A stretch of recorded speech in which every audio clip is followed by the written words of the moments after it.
Exercise 4.6 में question number 12,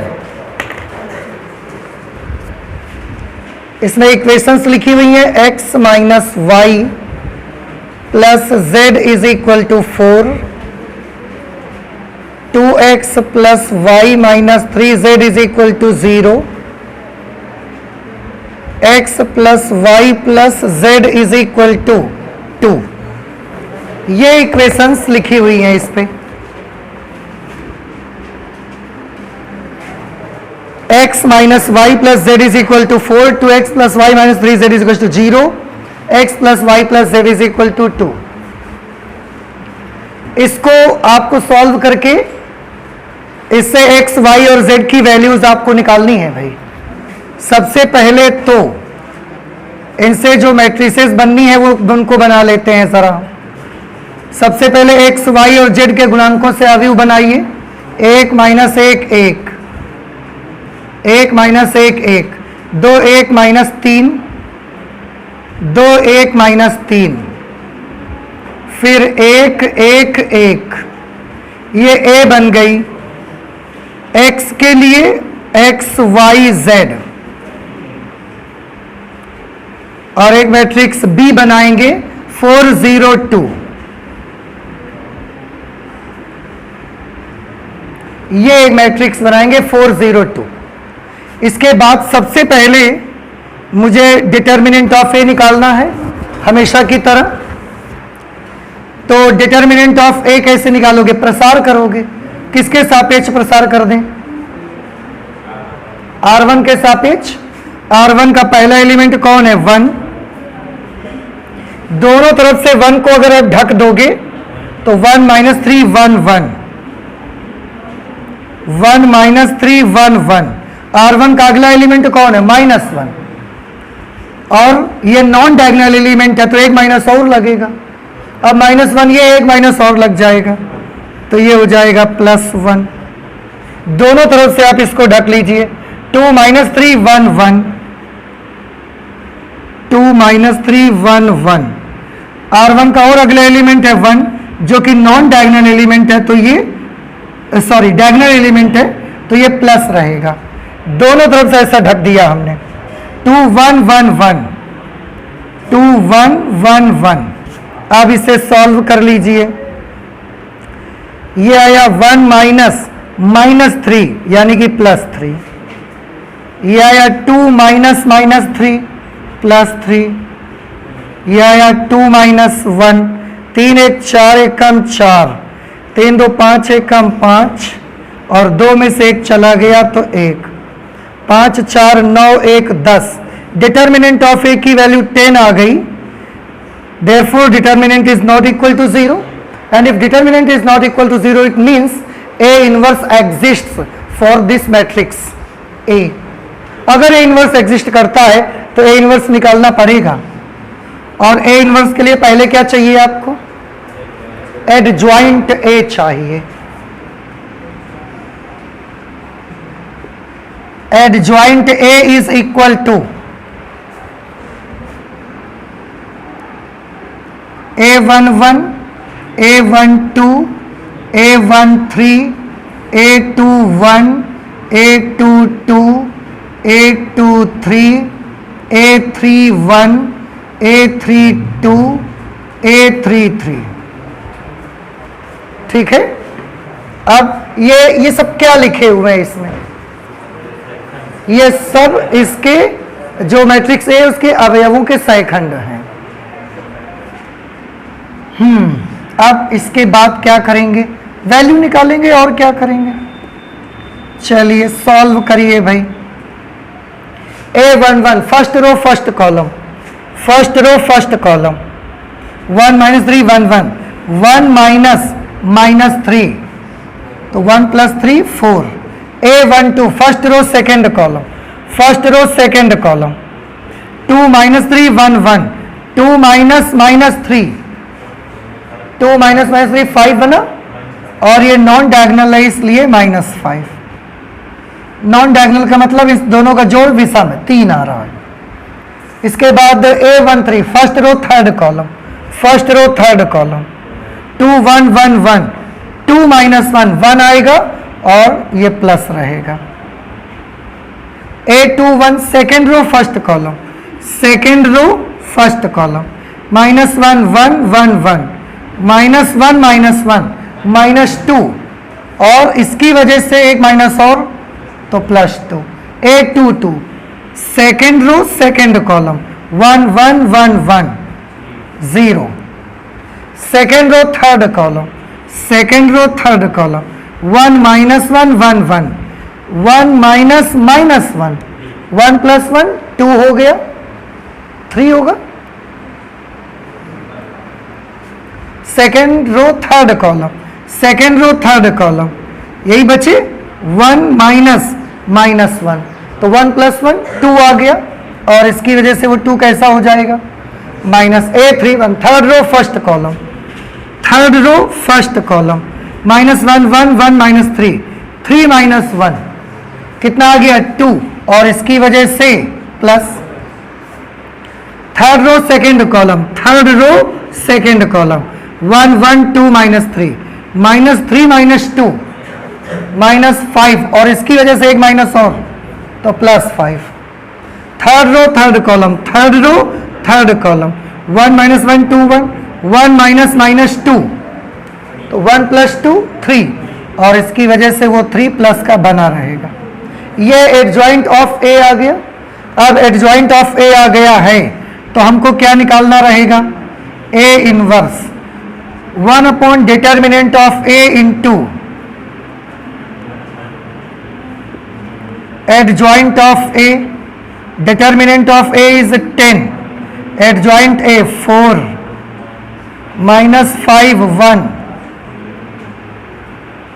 2 0 -2 2 5 3।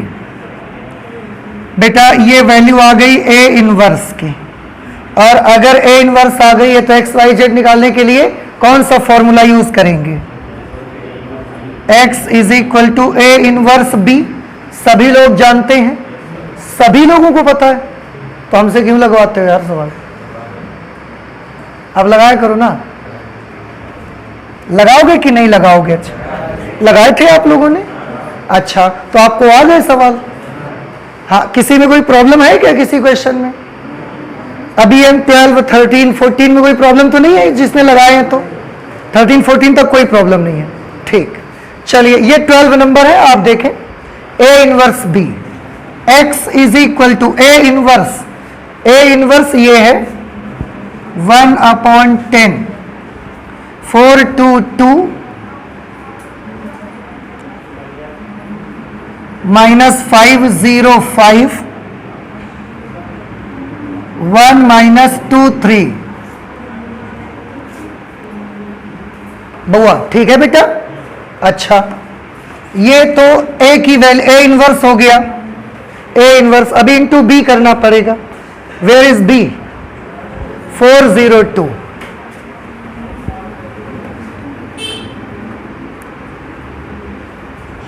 अब multiply करवा दीजिए भैया इसको, ये इसका गुणा ऐसा करोगे आप, 4 का गुणा 4 से किया 16, 2 का 0 से करेंगे 0, 2 का 2 से करेंगे तो 4, -5 का 4 से किया -20, 0 का 0 से करा, 5 का 2 से किया 10, 1 का 4 से कर दिया 4, 0 नहीं सॉरी -2 का 0 से किया 0, 3 का 2 से कर दिया तो 6। ये इधर की तरफ क्या है x, और आप चाहें तो अब x की वैल्यू पुटअप कर सकते हैं, x y z 1/10 सॉल्व करिए, 16 4 -20 + 10 4 6 10, और बाहर 1/10 है, सभी अवयव में गुणा हो जाएगा। तो जब सभी एलिमेंट्स में मल्टीप्लाई करोगे x y z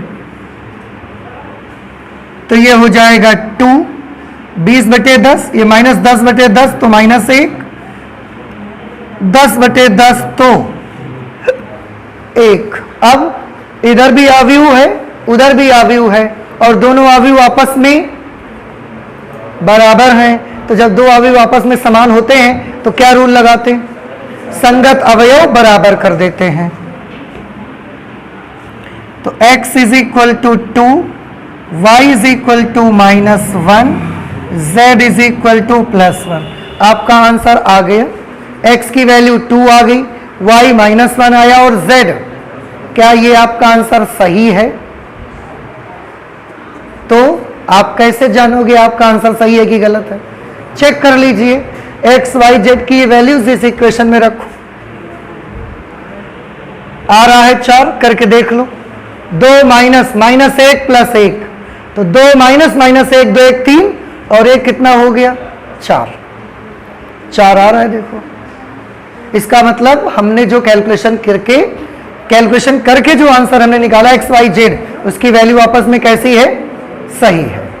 क्या ये सभी बच्चों को समझ में आया? नहीं समझ में आया आपको? आ गया? तो प्लीज आप इसे नोट कर लीजिए भाई, ठीक है। इसके बाद आते हैं क्वेश्चन नंबर 13। क्वेश्चन नंबर 13 में भी फिर से हमें एक सिस्टम ऑफ 3 लीनियर इक्वेशंस दिया गया है, 3 रैखिक समीकरणों का एक निकाय, और इसको सॉल्व करके भी x, y, z चाहिए हमें। सबसे पहले कुछ जरूरी मैट्रिसेस तैयार करनी है। 2 3 3 x, y, z के गुणांकों का बनने वाला अवयव बनाएंगे। 1 - 2 1, 3 - 1 - 2। x के लिए x, y और z, b के लिए इक्वेशन के राइट हैंड साइड में कांस्टेंट टर्म 5 - 4 3, 5 - 4 3। अब सबसे पहले क्या निकालना रहेगा आपको? Determinant of a। उसके लिए प्रसार करेंगे, किसके सापेक्ष कर दें बताइए? r1 के c1? r1। चलो r1 कर लो। सबसे पहला एलिमेंट 2 है, डायगोनल है तो +2, ऐसे और ऐसे ढक देंगे इसको।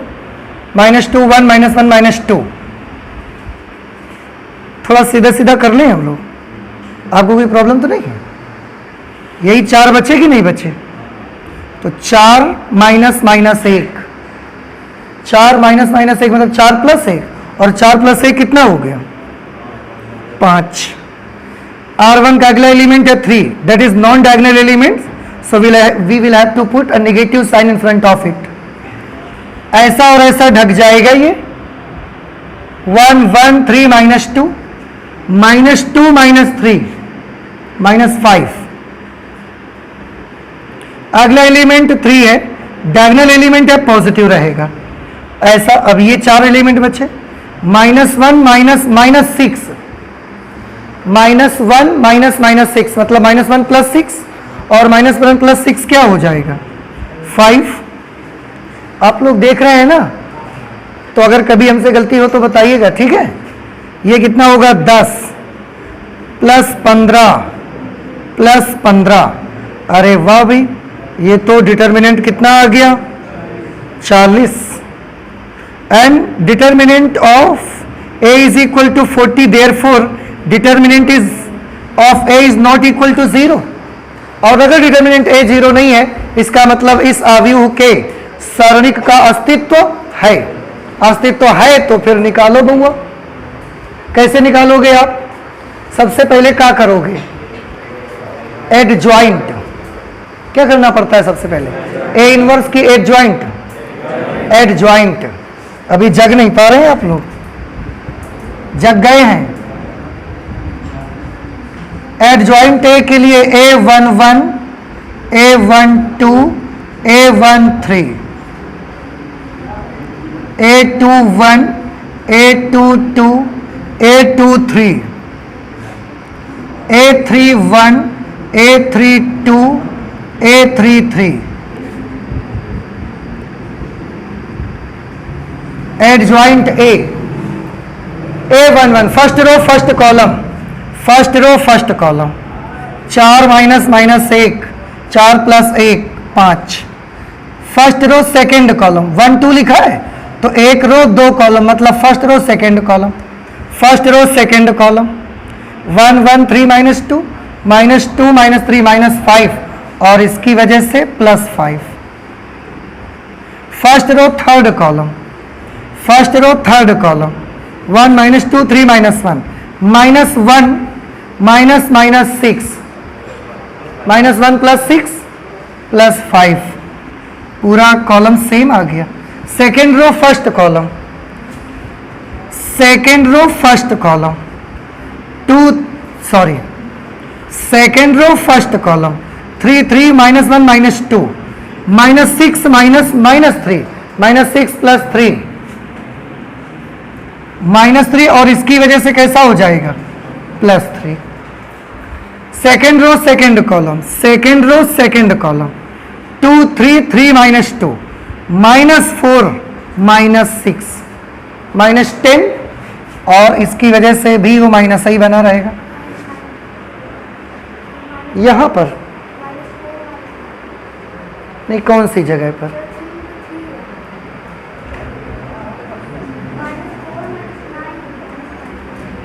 इस जगह ना, हाँ, तो हम इसको चेक कर लेते हैं। Second row second column, minus 4 minus 3, ओ सेकेंड रो सेकेंड कॉलम हुआ ना, सेकेंड रो सेकेंड कॉलम, 2 दूना 4 तो माइनस 4 माइनस 9 माइनस 13 आ जाएंगे भाई। नहीं समझ आए? हाँ, ये हमसे गलती हो रही थी। चलिए अच्छा, अब second row third column, second row third column, 2 3 3 minus 1 minus 2 minus 9 minus 11 और इसकी वजह से plus 11। Third row first column, third row first column, 3 3 minus 2 1 3 minus minus 6 3 plus 6 9 आ जाएगा और इसकी वजह से 9 ही रहेगा। Third row second column, third row second column, 2 3 1 1 2 minus 3 minus 1 और इसकी वजह से plus 1। Third row third column, third row third column, 2 3 1 minus 2 minus 4 minus 3 minus 7। बेटा समझ आ गया आपको? अब एडजॉइंट निकाल लिया तो अब हम इनवर्स निकाल सकते हैं। अब A inverse is equal to 1 upon determinant of A into adjoint A। Determinant of A is 40, adjoint A 5 5 5 3 minus 13 11 9 1 minus का 7। ये A इनवर्स की जगह, A इनवर्स नहीं, हाँ ठीक है, तो ये बेटा किसकी वैल्यू निकल करके आ गई, देखो A इनवर्स। अब आप X निकाल सकते हो, X is equal to A inverse into B। तो X is equal to A inverse की जगह पर 1 अपॉन 40 5 5 5 3 माइनस 13 11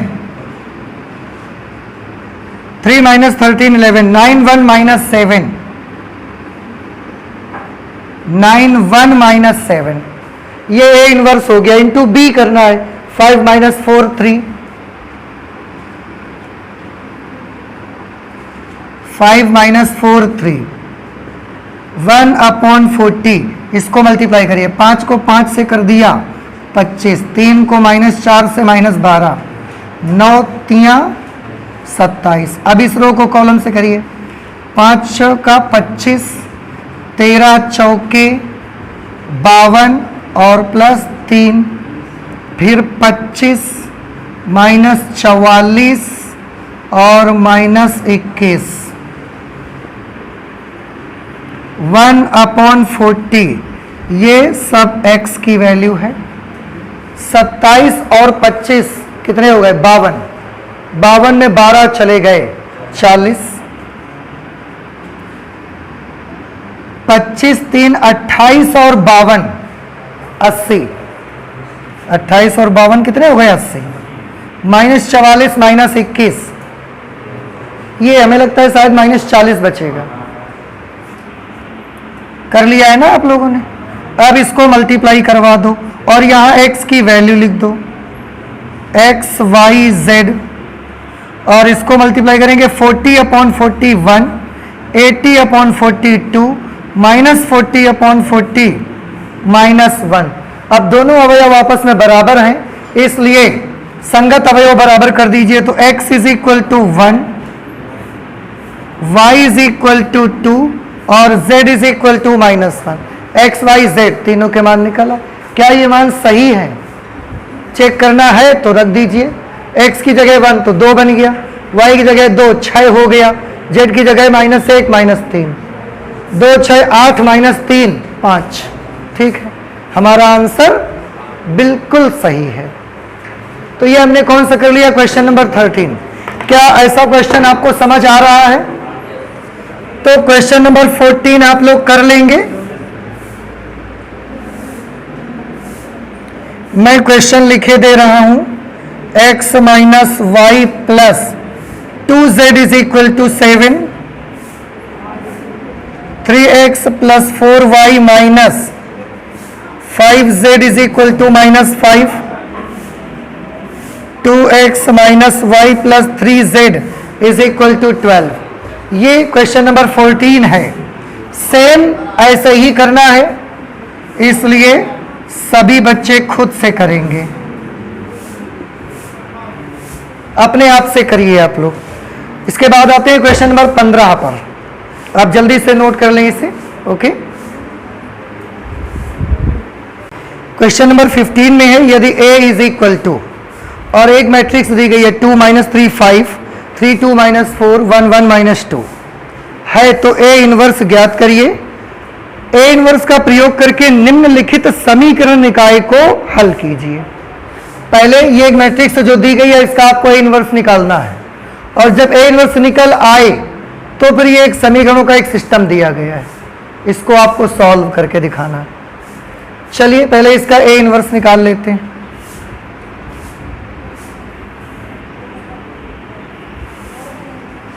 a इनवर्स के लिए सबसे पहले क्या लेना पड़ेगा? आपको डिटर्मिनेंट लेना पड़ेगा। तो डिटर्मिनेंट ऑफ a प्रसार करना पड़ेगा। बताइए, R1 C1 किसके सापेक्ष कर दें? C1। चलो C1 कर लो।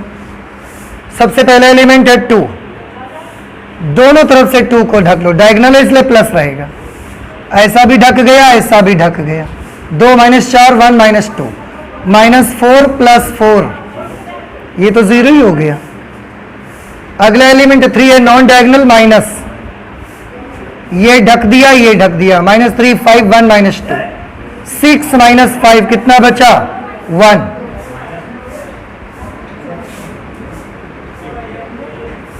ठीक है ना? इसके बाद नेक्स्ट एलिमेंट 1, तो ये भी ढक गया, ये भी ढक गया। -3 5 2 - 4, 12 - 10,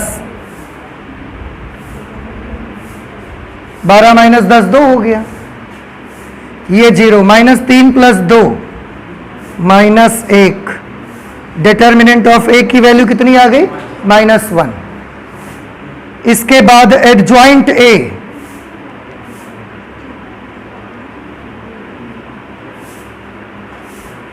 A11 A12 A13 A21 A22 A23 A31 A32 A33, ये एडजॉइंट A ऐसे निकाला जाएगा। और निकालिए अब आप A11 first row first column, first row first column, -4 + 4, ये 0 हो जाएगा।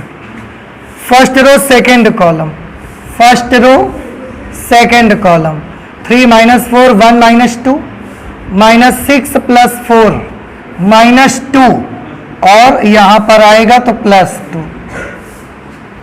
First row third column, first row third column, 3 2 1 1, 3 - 2 1 plus का रहेगा।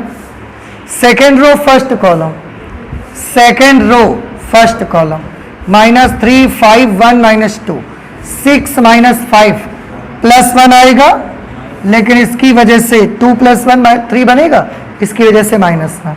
Second row second column, second row second column 2 5 1 -2 -4 -5 -9।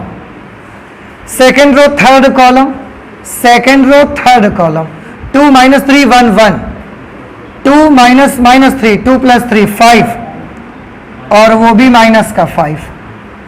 A 3 1 third row first column, third row first column -3 5 2 -4 बचा 12 -10 2 आ जाएगा और ये 2 कैसा होगा प्लस।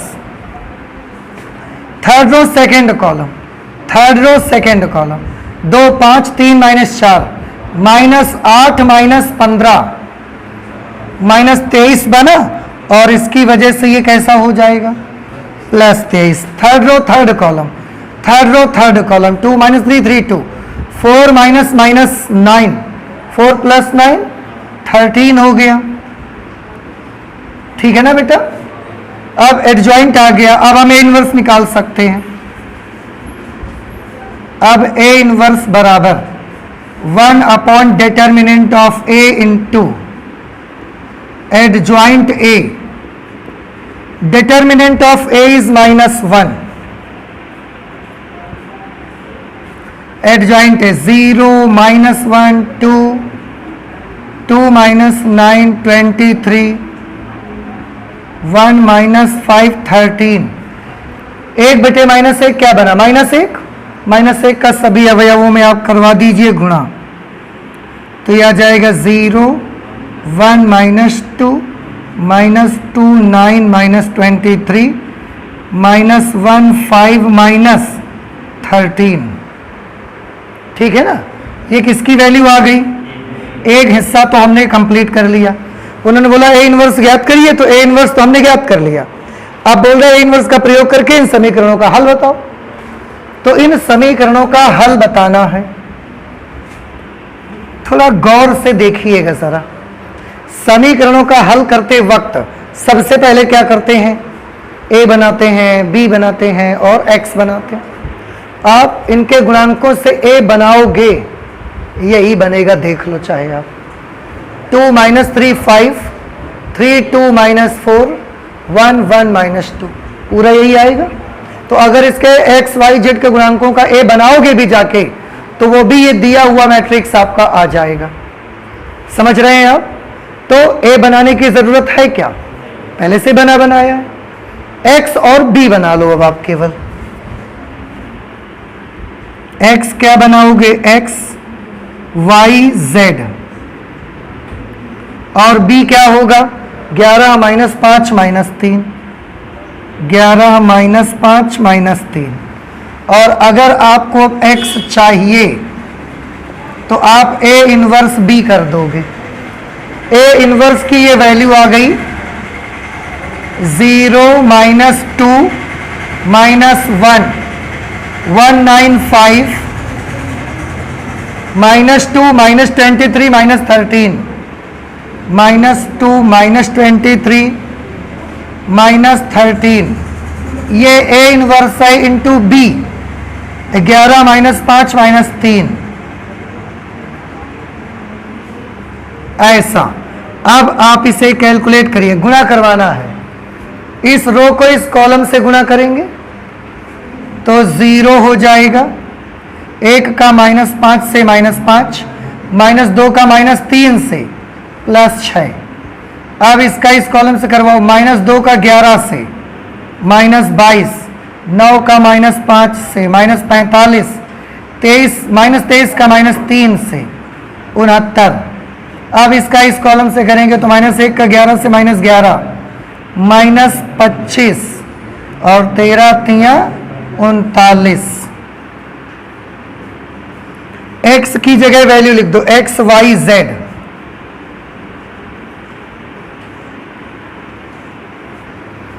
-5 + 6 1, -22 + 45 -67 और -67 + 69 2। -11 -25 -36 -36 प्लस 39 3। दोनों पक्षों की तुलना करोगे तो x बराबर 1, y बराबर 2 और z बराबर 3। x, y, z तीनों के मान निकल करके आ गए। और इस तरीके से हमने कौन सा क्वेश्चन कर लिया? Question number 15। क्या आप सभी को क्वेश्चन नंबर 15 समझ में आ गया? कोई डाउट तो नहीं किसी को? तो आप जल्दी से नोट करें, क्वेश्चन नंबर 16 लगाते हैं इसके बाद। क्वेश्चन नंबर 16 है बेटा, मैं पढ़ रहा हूं, आप भी ध्यान से सुनिए। लिखा है 4 किलोग्राम प्याज, 3 किलोग्राम गेहूं और 2 किलोग्राम चावल का मूल्य ₹60 है। 2 किलोग्राम प्याज, 4 किलोग्राम गेहूं और 6 किलोग्राम चावल का मूल्य ₹90 है। 6 किलोग्राम प्याज, 2 किलोग्राम और 3 किलोग्राम चावल, 6 किलोग्राम प्याज, 2 किलोग्राम गेहूं और 3 किलोग्राम चावल का मूल्य ₹70 है। आव्यूह विधि द्वारा प्रत्येक का मूल्य प्रति किलोग्राम ज्ञात कीजिए। इसके लिए आपको पहले मानना पड़ेगा कि माना प्याज का मूल्य x रुपए प्रति किलोग्राम, माना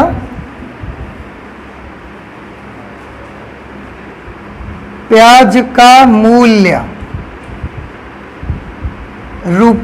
₹x प्रति किलोग्राम।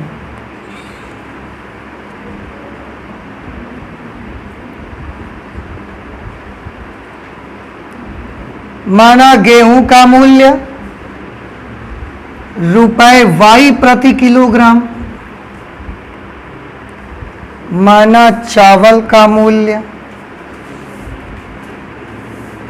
₹z प्रति किलोग्राम। बेटा ठीक है इतना?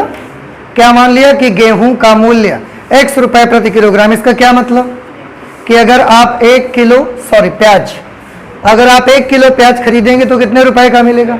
x रुपए का। 1 किलो गेहूं खरीदेंगे तो y रुपए का, और 1 किलो अगर चावल खरीदेंगे तो z रुपए का, अगर 1 किलो खरीदेंगे तो। अब सवाल में लिखा है सबसे पहली कंडीशन, कंडीशन नंबर 1,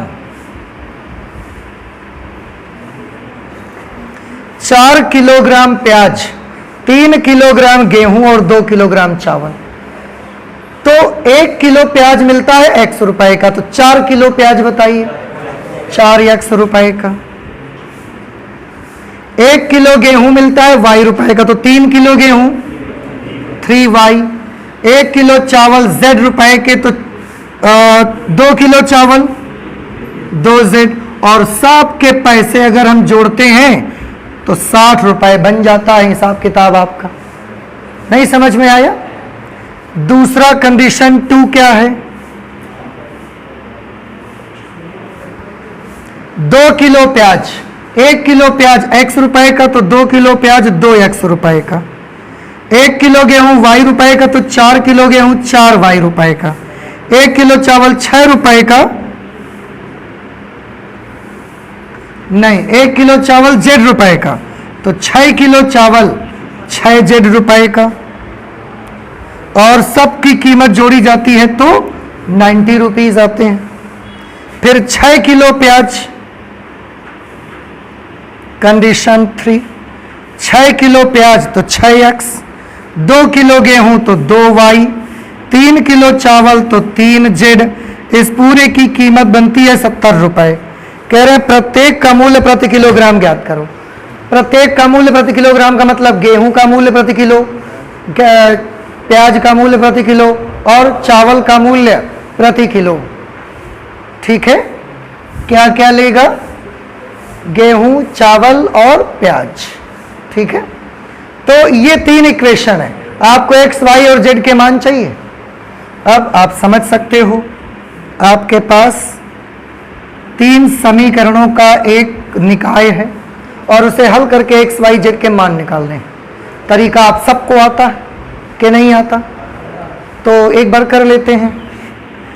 इनके आव्यूह बनाने हैं हमको। a is equal to 4, 3, 2, 2 4 Z 6 2 3। x के लिए x, y और z। b के लिए 60 90 70। अब सबसे पहले डिटर्मिनेंट ऑफ a निकालोगे। Determinant of a is equal to, किसी के भी सापेक्ष प्रसार करो, आप बता दो। हाँ जी, C1। सबसे पहला एलिमेंट क्या है? 4। डायगोनल है तो 4 आ जाएगा।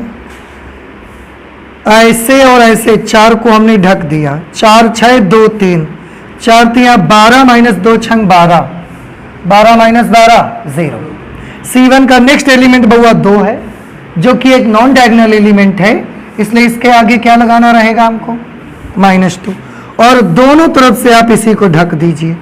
3 2 2 3, 3 3 9 माइनस 2 दूना 4, 9 माइनस 4 कितना हो गया? 5 हो गया। अच्छा, इसके बाद आप ये वाला लेना है तीसरा। ऐसे भी ढक दो, ऐसे भी ढक दो। 3 2 4 6, 6 3 18, 4 3 12, 18 माइनस 12, और उसके पहले 6 लिखना पड़ेगा। 18 minus 12 6।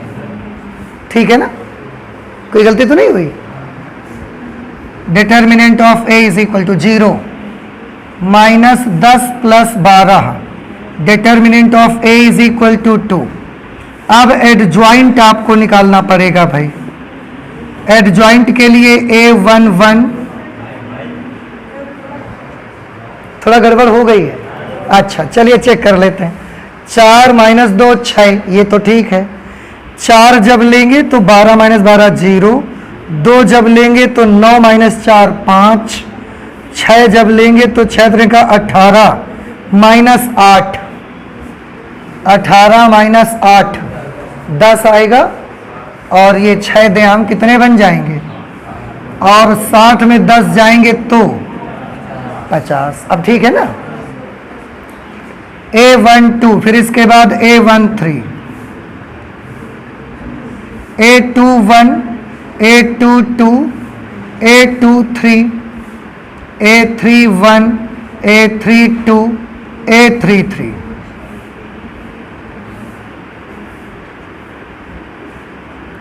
Adjoint A11, first row first column, first row first column, 12 minus 12 0।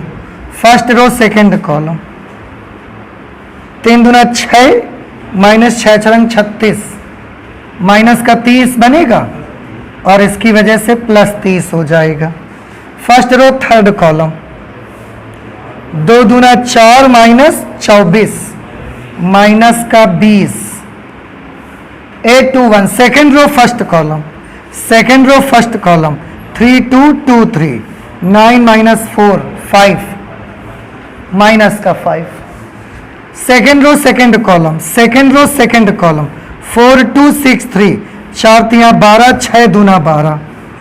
इसकी भी वैल्यू कितनी हो गई? 0। सेकेंड रो सेकेंड कॉलम, 4 3 12, 6 दूना 12, ठीक है। Second row third column, second row third column, 4 3 6 2, 8 minus 18, minus 10 हुआ, और इसकी वजह से कैसा हो गया? Plus 10। A31, third row first column, third row first column, तो थर्ड रो और फर्स्ट कॉलम लोगे। 6 3 18 माइनस 4 दूना 8, 10 प्लस का 10। फिर third row second column, third row second column, 4 6 24 minus 2 दूना 4 20, लेकिन माइनस का 20। Third row third column, third row third column, 4 चौके 16 माइनस 6 10, और प्लस का भी रहेगा। एडजॉइंट A आ गया। अब आप A इनवर्स निकाल सकते हो, 1 upon determinant of A into adjoint A।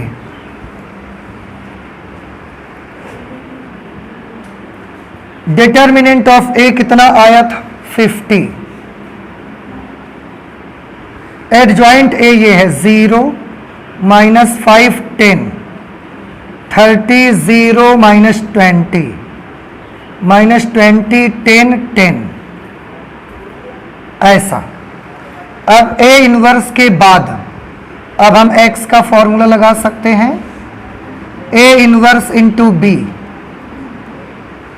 A inverse को लिखेंगे 1/50 और ए इनवर्स की वैल्यू 0 - 5 10, 0 - 5 10, 30 0 - 20, 30 0 - 20, -20 10 10, -20 10 10, ये ए इनवर्स हो गया इंटू बी 60 90 70।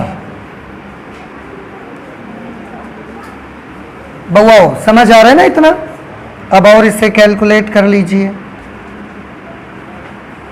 गुणा करवाएंगे। 0 का 60 से होगा 0, -5 का 90 से -450, 10 का 70 से होगा 700, ठीक।